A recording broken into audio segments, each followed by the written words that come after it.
l'année 2020 n'aura pas été de tout repos pour l'ancien chef de l'État et son gouvernement. Pendant plusieurs mois, les écoles étaient restées fermées à cause de la grève des enseignants. La crise de la Covid-19 est venue s'ajouter à cette crise, amenant les autorités à prendre certaines mesures dont le couvre-feu, contesté par une partie de nos compatriotes. Entre-temps, des voix se sont élevées pour dénoncer la mauvaise gouvernance, l'insécurité grandissante, le détournement des fonds destinés à la loi d'orientation et programmation militaire, LOPM, l'achat des équipements militaires, etc. Dans ce contexte, l'ancien président du Haut Conseil islamique, l'imam Mahmoud Dicko fut convoqué au tribunal de la commune Yves pour affaire le concernant. La raison, selon son porte-parole Issa Kaounjim, est que le leader religieux avait, au cours d'un meeting, dénoncé la corruption, l'affaire des avions cloués au sol, des blindés en carton, la mauvaise gouvernance. À cause de la mobilisation de ses partisans au niveau du dit tribunal, son audition a été reportée.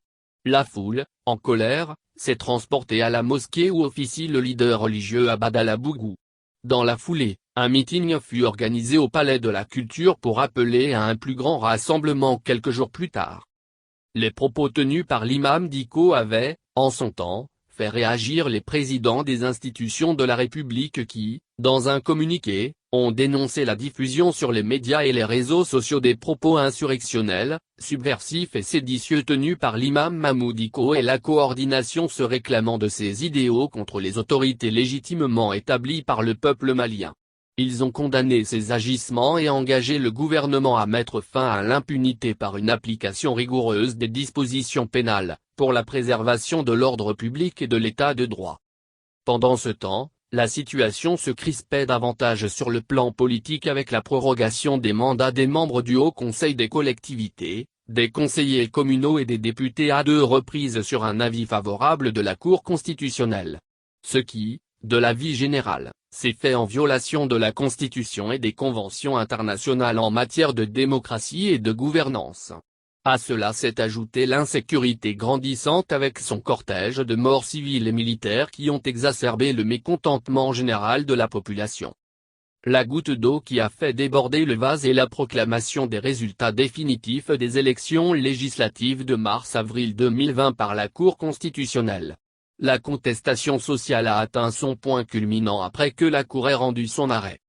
Dos au mur, c'est dans ce contexte qu'à l'appel du Front pour la sauvegarde de la démocratie, FSD, d'Espoir Malikoura, MK, et de la coordination des mouvements, associations et sympathisants de l'imam Mahmoud Dicko, KMA, des milliers de personnes vont se retrouver le 5 juin 2020 à la place de l'Indépendance pour un meeting. La manifestation annoncée comme pacifique s'est achevée par des affrontements entre manifestants et forces de l'ordre au niveau de Djikoroni-Para. Les manifestants avaient exigé la démission du chef de l'État le même jour avant 18 h. À l'expiration de l'ultimatum, certains se sont dirigés vers la résidence du président Keïta à Sébenikoro pour exiger sa démission. Les forces de l'ordre ont dû faire usage de gaz lacrymogène pour les disperser. Après cette manifestation, les contestataires ont décidé de maintenir la pression. Suite au succès retentissant de ce rassemblement, les différentes entités politiques et de la société civile ayant pris part vont se constituer en mouvement du 5 juin Rassemblement des forces patriotiques, M5RFP. La Cour constitutionnelle était dans leur viseur suite à son arrêt controversé sur les résultats définitifs des législatives. De même, ils réclamaient la démission du chef de l'État pour mettre en place une transition. Sous la pression, 4 membres de la Cour constitutionnelle ont rendu le tablier. Leur démission avait été précédée par le décès d'un des leurs. Le 11 juin 2020, le gouvernement a démissionné et le chef de l'État a renouvelé sa confiance en Dr Boubou Cissé comme Premier ministre, qui a mis en place une équipe restreinte de 6 ministres en attendant la suite du dialogue avec les contestataires. Quelques jours après, pour tenter de calmer la tension sociale, au cours d'une rencontre avec les forces vives de la nation au Centre international de conférences de Bamako, le président de la République a annoncé l'application immédiate de l'article 39. Une autre mesure qu'il a prise est l'abrogation du décret de nomination des membres restants de la Cour constitutionnelle et son remembrement par le décret N-2020-0342/PRM du 7 juillet 2020. Mais rien n'y fit point, les manifestations se sont poursuivies et les contestataires du régime continuaient à durcir le ton, ne réclamant désormais plus que la démission pure et simple du chef de l'État. Médiation. Face à cette situation, la communauté économique des États de l'Afrique de l'Ouest, CEDEAO, a offert sa médiation. À cet effet, une première délégation ministérielle a rencontré les protagonistes à la mi-juin 2020 à Bamako, avant de faire des propositions parmi lesquelles la reconstitution de la Cour constitutionnelle. Cette proposition a été réitérée par la mission conduite par l'ancien président nigérian Goodluck Jonathan, médiateur de la CEDEAO dans la crise malienne, et ensuite par 5 chefs d'État de l'organisation ayant fait le déplacement à Bamako le 23 juillet 2020. Il s'agit d'Issoufou Mahamadou du Niger, Alassane Ouattara de la Côte d'Ivoire, Macky Sall du Sénégal, Muhammadu Buhari du Nigeria et Nana Akufo-Addo du Ghana.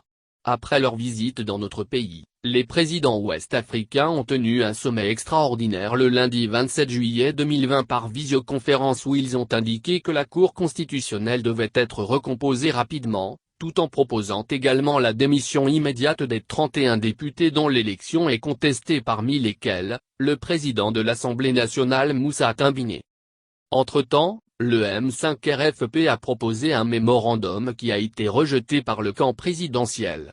À travers ce document, le mouvement proposait, entre autres, la dissolution immédiate de l'Assemblée nationale, la mise en place d'un organe législatif de transition, le renouvellement intégral des membres de la Cour constitutionnelle, la mise en place d'un gouvernement de transition avec les caractéristiques ci-après. Le Premier ministre est désigné par le M5 RFP. Il ne peut être démis par le président de la République que dans les conditions prévues par la charte de la transition. Il forme son gouvernement en entier, nomme aux hautes fonctions nationales, et se taira.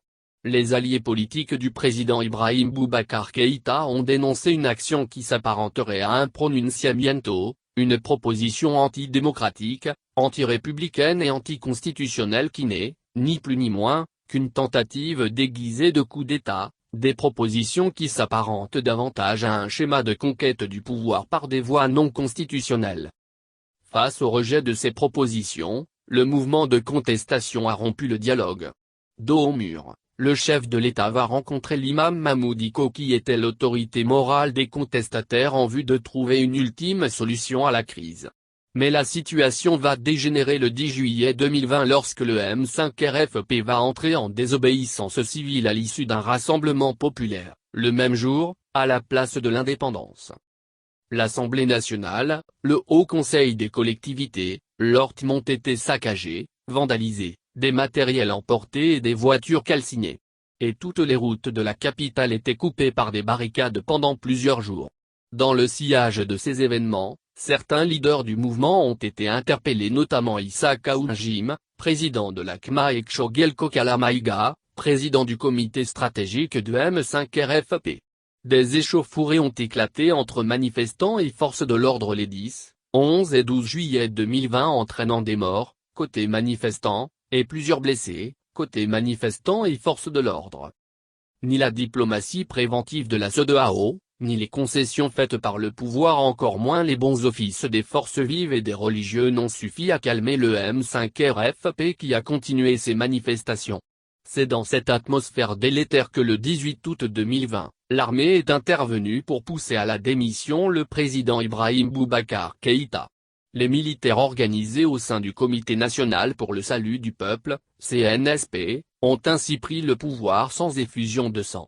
Dans son discours de démission, l'ancien chef de l'État a annoncé qu'il quittait toutes ses fonctions et avec toutes les conséquences de droit, la dissolution de l'Assemblée nationale et celle du gouvernement. Sa démission a été suivie quelques semaines après par des assises nationales qui ont adopté une feuille de route et une charte de la transition sur la base desquelles l'ensemble des organes ont été mis en place pour une durée de 18 mois. Le président Banedo et le vice-président le colonel Assimi Goïta ont prêté serment le 25 septembre 2020. Ensuite, il y a eu la nomination du Premier ministre Mokhtar Ouane qui a formé un gouvernement et la mise en place du Conseil national de transition, CNT. Après 8 mois de mise en œuvre de la feuille de route, Des événements sociopolitiques ont conduit à la rectification de la trajectoire de la transition après la démission du président Bando et du Premier ministre Mokhtar Ouane le 24 mai 2021. Suite à la constatation de la vacance de la présidence de la transition par la Cour constitutionnelle, le colonel Assimi Goïta a été investi le 7 juin dernier, comme président de la transition. Il confiera ensuite le poste de Premier ministre à Dr Tchogel Kokala Maïga qui a mis en place son gouvernement le 11 juin 2021. Le Premier ministre Maïga a présenté le plan d'action du gouvernement, PAG, le 30 juillet dernier devant le Conseil national de transition qu'il a adopté le 2 août à l'issue de plusieurs heures de débat sur le document.